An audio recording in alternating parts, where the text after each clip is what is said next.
چی را میبینم؟ حالا خیر است، با پدرم نگو مرا میکشه. خیر است. نترس.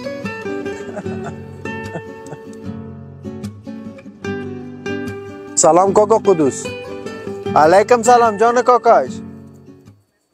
کاکا قدوس خبر داری که بچه چی کار میکنه؟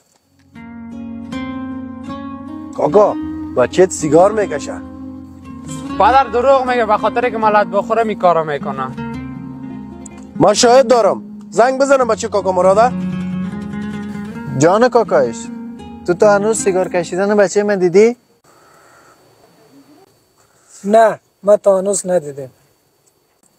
بسیار شیطان هستی، دیگه نه این طرفا نبینم تا. او بچه مگم تو همراه من نبودی؟ ما و شما مسلمان هستیم نه؟ الحمدلله. پس رسول خدا فرموده که دنبال عیب دیگران نباش که خدا عیب تو را آشکار نکنه. با اجازه.